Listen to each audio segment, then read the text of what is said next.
compañeros y maestros, nosotros somos el equipo número 1 y nuestro tema es la introducción a la estadística y la estadística.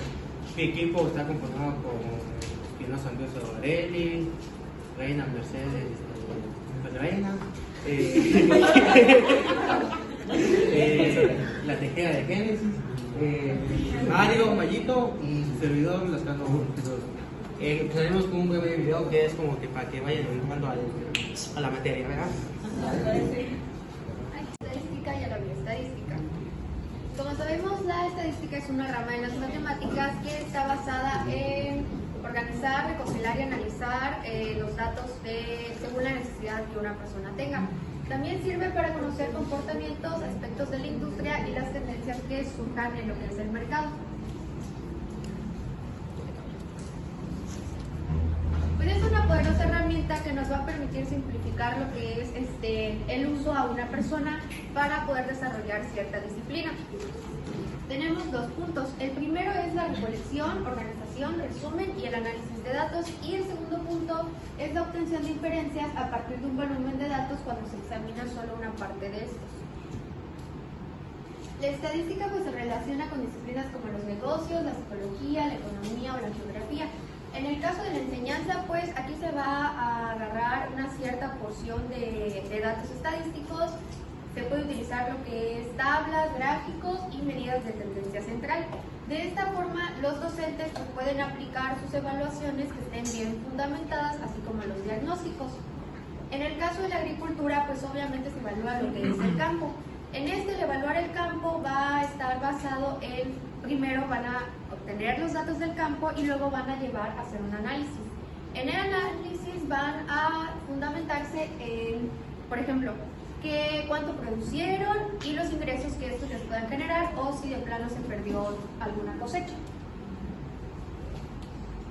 Ahora la bioestadística, pues como ya explicó el maestro, pues es la ciencia que utiliza herramientas de la estadística, pero relacionado a lo que son las ciencias de la salud.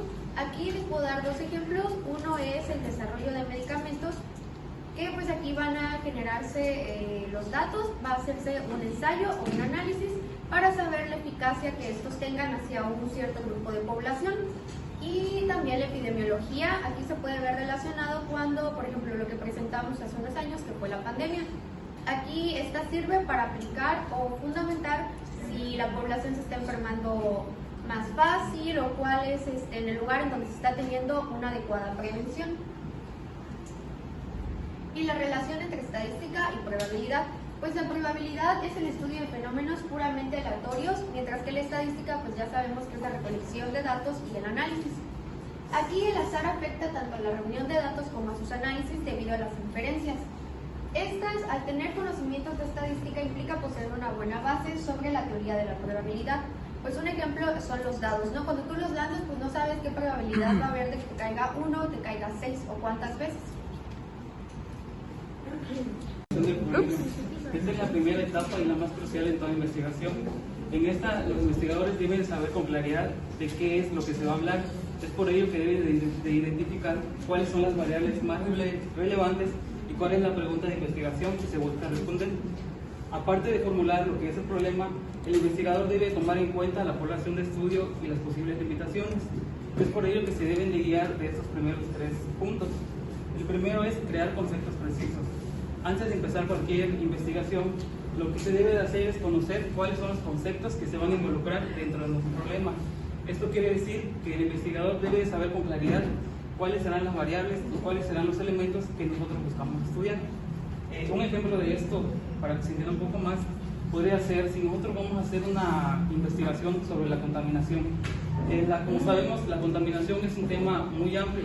Lo que se busca aquí es que nosotros nos enfoquemos solo en una cosa, es decir, podría ser tanto la contaminación del agua, o solo en la contaminación de la tierra, o así. De igual manera, formular preguntas claras. Toda pregunta de... Muy bien. Fíjense que eso es importante lo que acaba de decir. Formulación del problema. El siguiente punto es formular preguntas claras. Bueno, las preguntas de investigación deben ser específicas, claras, ya que si, por ejemplo, las preguntas son muy generales, al momento de obtener los resultados puede ser que nosotros no las entendamos. El tercer punto es tener en cuenta los recursos disponibles como el tiempo, dinero y habilidad.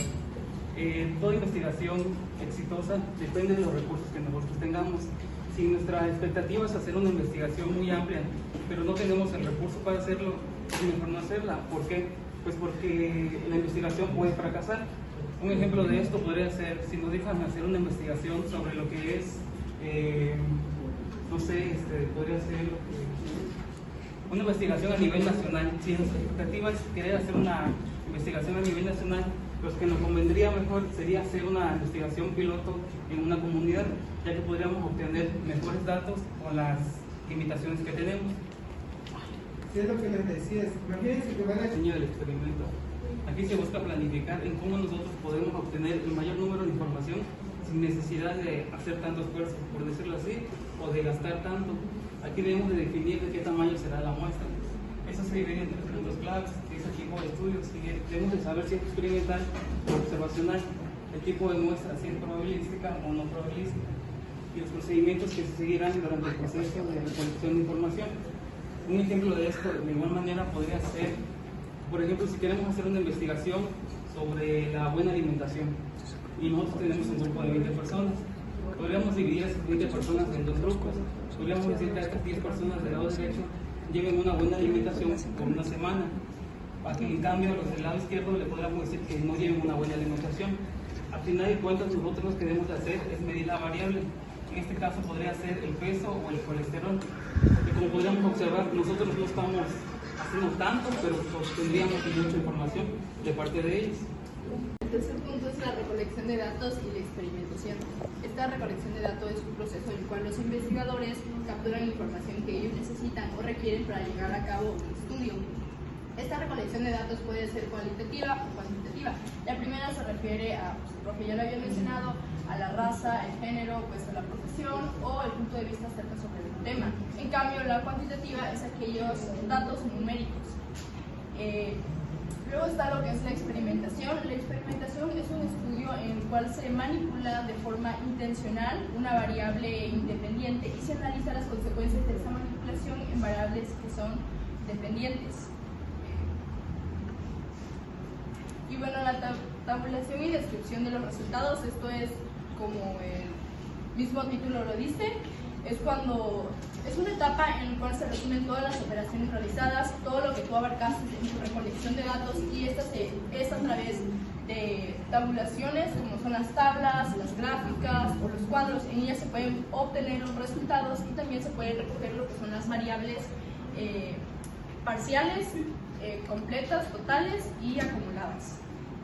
En esta etapa los datos experimentales deben ser ordenados en forma legible y se ilustran con representaciones gráficas, diagramas o gráficas que pueden también ser la gráfica esta de pasteles, y además se calculan las medidas descriptivas para el tamaño promedio y la separación o dispersión de los valores de la muestra.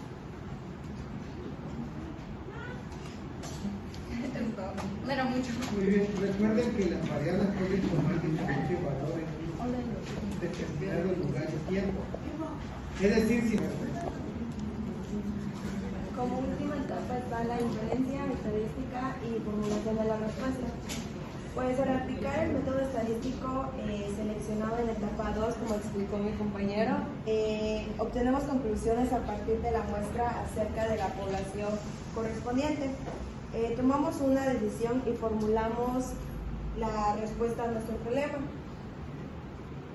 No existe una formulación mágica en estadística matemática que tome en cuenta todas las situaciones prácticas como concebibles, por lo cual es necesario adquirir conocimientos generales de los métodos más importantes para poder realizar inferentes.